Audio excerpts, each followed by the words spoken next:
Hello C++ programmers, उम्मीद है आप सब खैरियत से होंगे।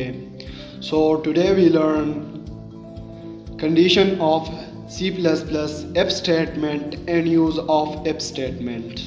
So let's start the video and please subscribe to my channel and press the bell icon will never miss an update. अस्सलामु अलैकुम मेरे अज़ीज़ दोस्तों, जैसे कि आप सब ने तो वीडियो के इंट्रो देख ली कि आज हम C++ के किस प्रोग्राम पे बात करेंगे। सो condition of C++। C++ support the usual logic conditional from mathematics। Less than यानी हम यहाँ पे लेस देन के लिए ये सिंबल यूज़ करेंगे। लेस देन और इक्वल टू के लिए हम ये सिंबल यूज़ करेंगे। ग्रेटर देन के लिए ये, और ग्रेटर देन और इक्वल के लिए हम ये, और इक्वल टू के लिए हम डबल इक्वल यूज़ करेंगे। फिर नॉट इक्वल के लिए हम ये सिंबल यूज़ करेंगे। You can use this condition to perform different actions for different decisions. C++ has the following conditional statement. Use if to specify a block of code to be executed if a specified conditional is true.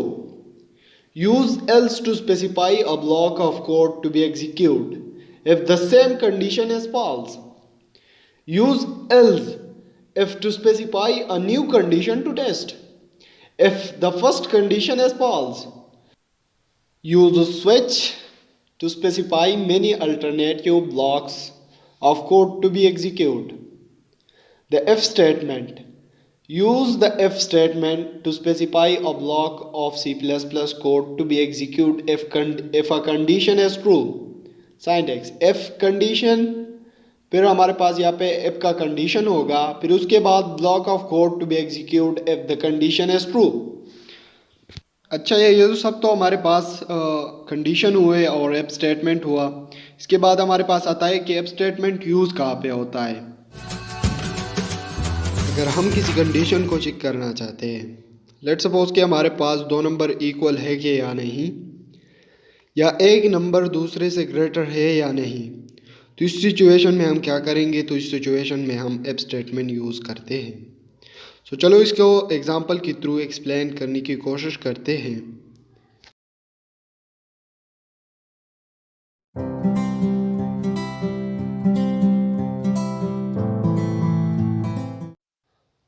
तो यहाँ पे हमारे पास दो header file है और एक main function है। उसके बाद यहाँ पे मैंने दो इंटीजर डिक्लेयर कर दिए हैं। अब मैं सी आउट में लिखूँगा enter the value of num1। C++ has the following conditional statement. Enter the value of num1. Use if to specify a block of code to be executed if a specified condition is true. लगा देता हूँ और फिर semicolon. Use else to specify a block of code to be executed if the same condition is false. Use else if to be specify a new condition to test if the first condition is false. Use switch to specify many alternative blocks of code to be executed. Statement the value. Use the if statement to specify a block of C++ code to be executed if a condition is true. और फिर से मैं यहाँ पे if condition block of code to be executed इसके बाद मैं यहाँ पे CN लिखूँगा condition is true। ठीक है, तो ये हमारे पास कंडीशन हो गया और if स्टेटमेंट हो गई। यानी इसके बाद बारी आती है कि ये स्टेटमेंट से मांगेगा कि यार कोई वैल्यू एंटर कर दे, तो मैं एक वैल्यू भी एंटर करूँगा। अब मैं यहाँ पे इफ स्टेटमेंट लिखता हूँ और इक्वल टू का मैं यहाँ पे मैं ये चेक करने की कोशिश करता हूँ कि दो नंबर हमारे पास इक्वल है या नहीं। तो यहाँ पे मैंने इफ स्टेटमेंट के अंदर जो कि हम इक्वल के लिए डबल इक्वल का निशान लगाते हैं, साइन लगाते हैं, तो यहाँ पे मैंने डबल इक्वल का निशान लगा दिया। अगर हमारे पास ये स्टेटमेंट ट्रू है, ये हमें यहाँ पे डिस्प्ले कर दें कि दोनों वैल्यू जो कि हमारे पास इक्वल है। ठीक है, तो यहाँ पे मैं सी आउट में लिख देता हूँ बोथ नंबर आर इक्वल। अगर यहाँ पे ये स्टेटमेंट जो कि है ट्रू हो गई कि if num1 is equal to num2। तो ये हमें कुछ भी डिस्प्ले नहीं करेगा। अगर ये स्टेटमेंट ट्रू हो गई तो फिर हमें ये डिस्प्ले कर देगा कि बोथ नंबर जो कि इक्वल है। तो यहाँ पे मैं सेमी कॉलम अब लगा देता हूँ और मैं इसके बाद इसको जो कि है कंपाइल कर देता हूँ। कंपाइल कर देने के बाद यहाँ पे मैं इसको रन कर देता हूँ। रन कर देने के बाद ये देखिए यहाँ पे ये हमसे मांग रही है कि कोई वैल्यू आप एंटर कर दे। तो यहाँ पे मैं इसमें कोई वैल्यू एंटर कर देता हूँ जिसकी मैंने 1 और 2। तो यहाँ पे आप देख सकते हैं इसमें कोई भी मतलब कुछ भी डिस्प्ले ना हुआ। इसके बाद मैं फिर से इसको रन कर देता हूँ और देखते हैं दो वैल्यू एक जैसे डाल देते हैं कि ये हमें क्या डिस्प्ले करें। तो मैंने यहाँ पे 2 डाल दिया और आप देख सकते हैं कि ये हमें बता रहा है कि 2 नंबर जो कि बोथ नंबर जो कि हमारे पास इक्वल है। इसके बाद हम अगर क्या करेंगे, अगर हमारे पास 2 नंबर जो कि है हमारे साथ एक जैसे नहीं है तो उसके लिए भी हमें यहाँ पे एक स्टेटमेंट लिखेंगे एफ स्टेटमेंट के अंदर। तो यहाँ पे मैं एफ स्टेटमेंट लिखना स्टार्ट कर देता हूँ। यहाँ पे मैं एफ स्टेटमेंट के अंदर लिखूँगा नम, ठीक है, num1 यहाँ पे मैं लिख देता हूँ num1 और फिर मैं यहाँ पे नॉट इक्वल टू का साइन लगा दूंगा। कि वीडियो के स्टार्ट में तो मैंने आप सबको जो सिंबल्स है वो बता दिए थे कि ये सिंबल इस चीज़ के लिए यूज़ होते हैं और ये इसके लिए। तो यहाँ पे ये जो कि है नॉट इक्वल टू के लिए यूज़ होते हैं।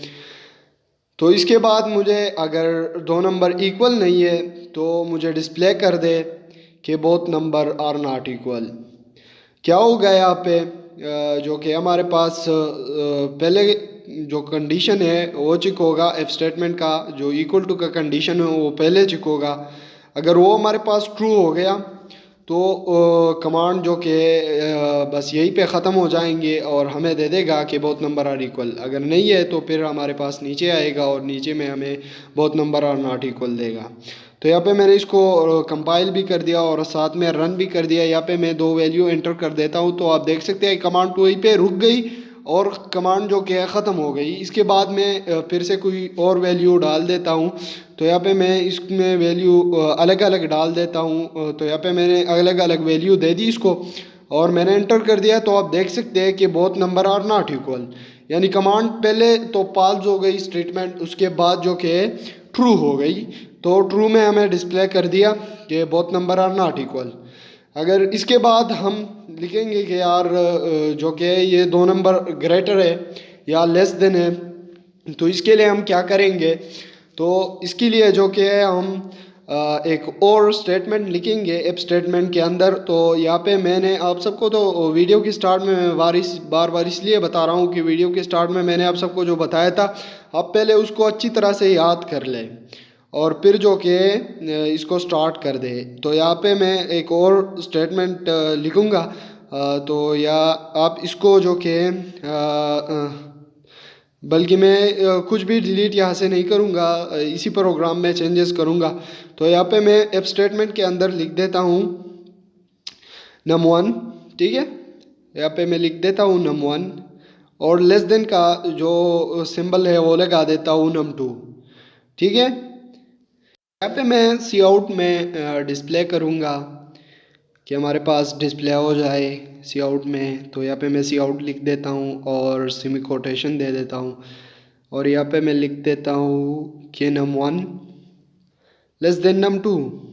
तो यहाँ पे मैं num1 लिखूँगा और फिर उसके बाद मैं लिखूँगा लेस देन, ठीक है। तो यहाँ पे मैं लेस देन लिख देता हूँ num2, ठीक है। और इसके बाद मैं सेमी कॉलम लगा देता हूँ और फिर मैं इसको जो कि कंपाइल कर देता हूँ। प्रोग्राम को मैंने कंपाइल कर दिया है और अब मैं इसको रन कर देता हूँ। तो मैंने इसको रन कर दिया। तो यहाँ पे मैं एक वैल्यू एंटर करूँगा। तो यहाँ पे तो ये हमारे पास वैल्यू मांग रहा है तो मैंने एक वैल्यू एंटर कर दी।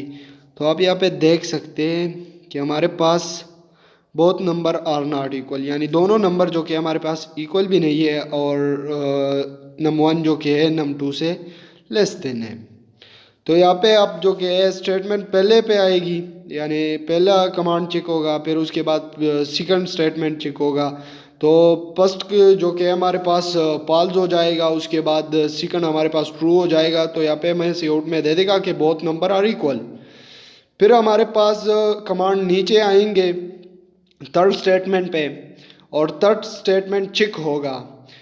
थर्ड स्टेटमेंट ट्रू हुआ तो हमारे पास यहाँ पे डिस्प्ले हो जाएगा कि num1 is less than num2। जैसे कि मैंने अभी रन किया था तो उसमें भी यही हुआ था कि पहला कमांड जो कि था पाल्स हो चुका था और सेकंड और थर्ड जो कि थे ट्रू थे, तो हमें दोनों डिस्प्ले हो चुके थे। आप ऐसा करें कि आप सब जो कि सारे कंडीशन को रन कर दें और उसके बाद जो कि अच्छी तरीके से ये सारा पढ़ ले और याद कर ले। अगर ये वीडियो आप सबको पसंद आए तो वीडियो को लाइक करें, शेयर करें, कमेंट्स करें, चैनल को लाजमी सब्सक्राइब करें और बेल आइकन को दबाना ना भूलिए ताकि जब भी मैं कोई न्यू अपडेट्स डालूँ तो आप